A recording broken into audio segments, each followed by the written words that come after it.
I remember the first time I saw her, nestled on the crest of the peak, her golden majesty shimmering in the afternoon sun. Up the steep, heavenly hill, every eye was drawn. One more twist of the road, one more turn, and there she was, on the heights, casting her majestic spell. Jerusalem, the city of David, Solomon's temple, earthly Jerusalem, heavenly Jerusalem. Even now, 50 years later, I still feel the narrowness, the valley pressing in on the then two-lane road strewn with the charred remains of rusting vehicles, skeletons from the War of Liberation. Teenagers and young adults died here in a desperate effort to reach the stricken city and to break the siege. The best of us gave their lives and the lives of their unborn children for the sake of our redemption. Their uncommon valor, proof of the nobility of the human spirit and the indomitable Jewish will to live. Some of them were survivors of the Great Inferno, the bones of their family, dust and ashes in the crematoria of Europe. The nation arises, torn at heart, but breathing, to receive the miracle, the only miracle. There will be no other. Dressed in battle gear, dirty shoes heavy with grime, they ascend the path quietly, full of endless fatigue and unrested. Yet the dew of their youth is still on their head. Then a nation in tears and amazement will ask, "Who are you?" And they will answer, "We are the silver platter on which the Jewish state was given." Thus they will say and fall back in shadows, and the rest will be told in the Chronicles of Israel. The Chronicles of Israel will record the splendor of our youth, 3 years removed from the ovens. They knew that the only way to break the siege was through this valley. The most savage fighting of the War of Independence was here, Sha'ar Agai, the gateway to the valley. "Live again," they whispered, before falling back in the shadows. "The hand of God came upon me and set me down in the valley, and God said, 'O dry bones, I will cause breath to enter you, and you shall live again. I will lay sinews upon you and cover you with flesh from skin, and I will put breath into you, and you shall live again.'" Jerusalem, we have returned to you. It's easier now. We take it for granted now. There's a 6-lane highway now. 2 millennia. And it was our generation to see the city renewed, presented to us on a silver platter. Why? What are our merits? Why us, while 100 generations past wandered the globe, exiled, persecuted, despised, and oppressed? Im eshkachech Yerushalayim.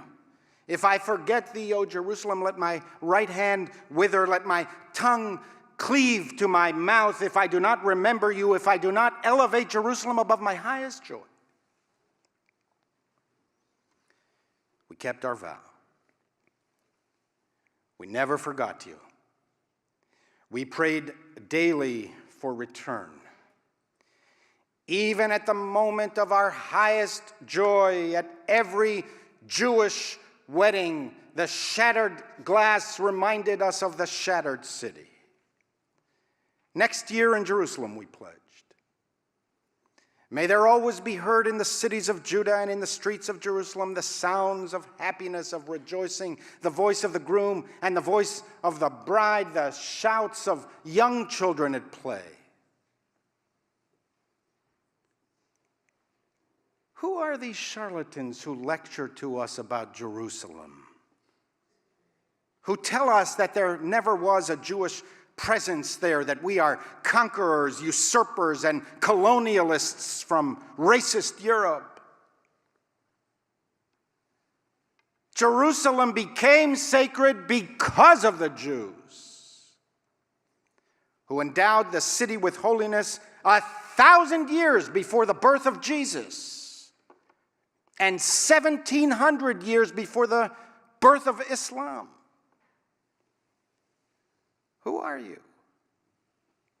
You religious authorities who seek to erase and deny our covenant with David's city. The Bible you love mentions Jerusalem over 800 times. Rejoice with Jerusalem and be glad for her, Isaiah proclaims. All you who love her, join in her jubilation. You shall find comfort in Jerusalem. Your heart shall rejoice. Your limbs shall flourish like grass, the power of the Lord revealed on behalf of God's servants. Who are you? You diplomats and politicians who willfully ignore our bond with the holy city. 2 weeks ago, on November 30th, the United Nations General Assembly, by a vote of 151 to 6, with 9 abstentions, called on Israel to respect the status quo of the holy places in Jerusalem, citing specifically Haram el-Sharif, never mentioning, not once, Jewish holy sites. How is this possible?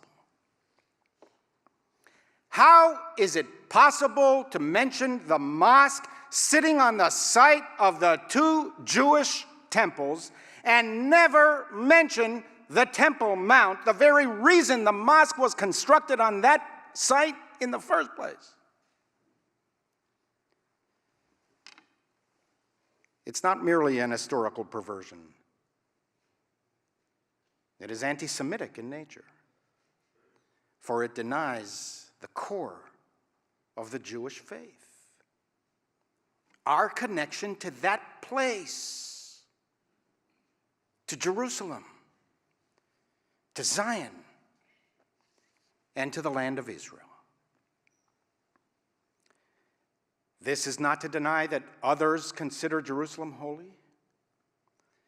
It is not to deny that Palestinians seek Jerusalem as their capital. I am in favor of 2 states for 2 people, 2 peoples. For that to happen, some kind of accommodation on Jerusalem will be necessary. If and when it occurs, I will support it. But let no one be fooled. Peace will never arise on foundations of sand. Any agreement will collapse under the weight of its own inconsistencies if constructed on a scaffolding of lies. President Trump simply acknowledged reality. It's about time. Should have been done decades ago. In 1949. When Israel declared Jerusalem its capital. Many presidents, Democrats and Republicans, promised to move the American embassy. It's American law, approved by overwhelming consensus. The embassy will be in West Jerusalem. Who contests West Jerusalem. President Trump did not preempt the eventual borders of Jerusalem. He did not preclude a permanent status agreement. He simply acknowledged a fact. Where do people meet Israeli prime ministers, presidents, parliamentarians, and Supreme Court judges? In Tel Aviv?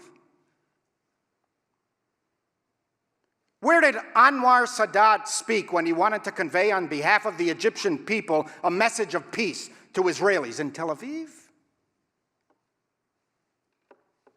It is for each country to declare its own capital. What other nation declares a capital unrecognized by the nations of the world? What kind of special abuse is reserved for the Jewish nation? I want to address our own reform movement. I know that what I'm about to say may be difficult to hear. I know that some of you, and many who regularly tune in online, will disagree with me. It's of course legitimate. We are a vibrant, pluralistic community. Judaism always believed in dispute and argumentation as the best way to pursue truth. If you disagree with me, welcome to the club. Even I don't agree with everything I say. Write, call, tell me where you think I'm wrong. I'm open to it, and more. I encourage it. Rabbis have no special wisdom that's hidden from others. The reform movement has been savaged by critics, not only by our opponents, but by our friends and allies. I'm actually not sure what is the current position of our movement, and my guess is that if I am not sure, it is unclear to others. There have been several attempts to explain precisely our position. There is one official statement signed by all 16 reform organizations, the entire institutional apparatus of the North American reform movement. The operative clause reads, while we share the President's belief that the U.S. Embassy should, at the right time, be moved from Tel Aviv to Jerusalem, we cannot support his decision to begin preparing that move now, absent a comprehensive plan for a peace process. Natan Sharansky, the hero of the Reaffirming movement, former minister in the Israeli government, chairman of the Jewish Agency for Israel, and our friend, is our most recent critic. Sharansky is the most dogged and prominent supporter of the Western Wall compromise. 3 days ago, he said, the reform response to the recognition of Jerusalem was terrible. When a superpower recognizes Jerusalem, first, you welcome it. Then, offer disagreement. Here, it was the opposite. Sharansky is right. With the exception of one small, hard-left party, there is wall-to-wall agreement within the Zionist parties in the Knesset supporting the embassy move. We have alienated the very people who support and defend us in our campaign for religious pluralism and equitable funding. But even more than our political acumen or lack thereof, our critics are right on the merits. It's not only about intellect and reasoning. In the words of Billy Joel, it's all about soul. It's all about faith and a deeper devotion. It's all about soul. We've yearned for Jerusalem for 2 millennia. the source of our strength, the place where our people was formed, where the Bible was written, was there. Jews lived free and made pilgrimage to Jerusalem for 1,000 years. Our national existence changed the world and led to the creation of two other great faiths. The world's superpower finally did the right thing, and we oppose it. Not on the principle, but on the timing. Now is not the right time. 2,000 years later, and it is still not the right time. We should wait, as if there is a peace process that the Palestinians are committed to and pursuing with conviction. Martin Luther King's response to critics who accused the civil rights movement of moving too quickly was, "The time is always ripe to do what is right." In a letter from the Birmingham jail, King wrote, "For years now, I've heard the word wait, that our action is untimely. This wait has almost always meant never. We must come to see that justice too long delayed is justice denied." King often reminded us that time is neutral. It can be used constructively or destructively. Israel's opponents have used time more effectively than we have.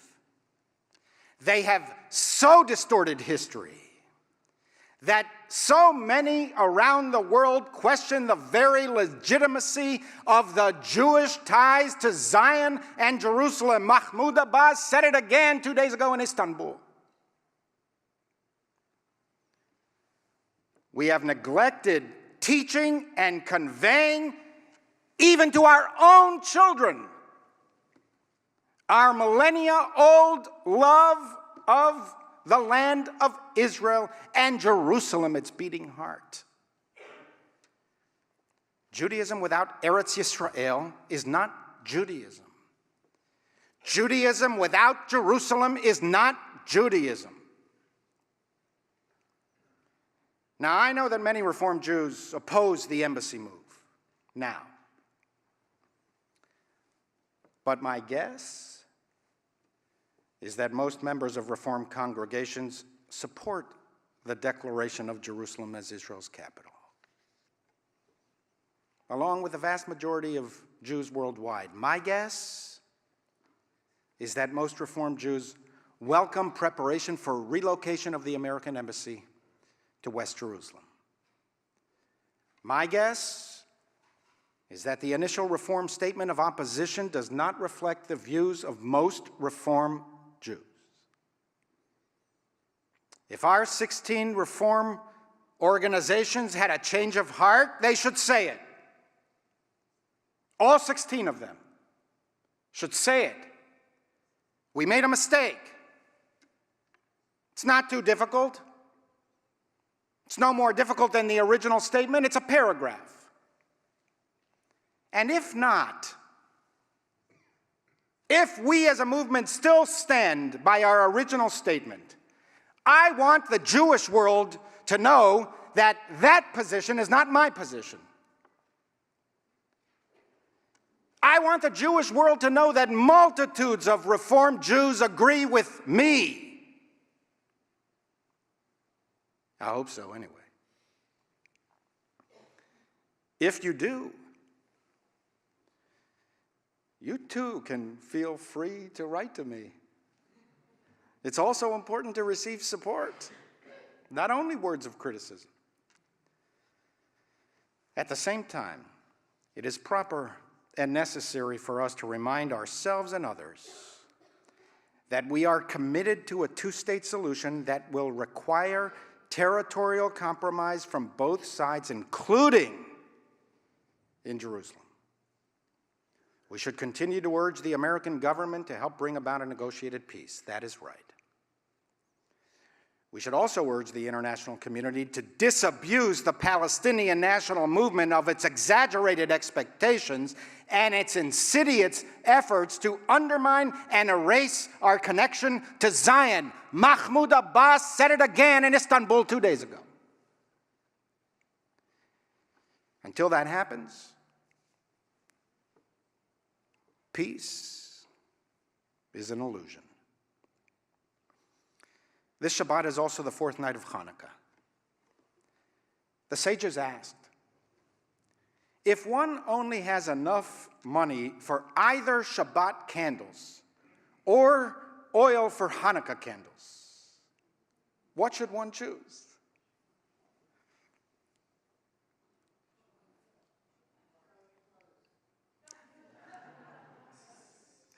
Rambam, Maimonides, answered that Shabbat candles come first because they bring peace into a household. The sages then asked,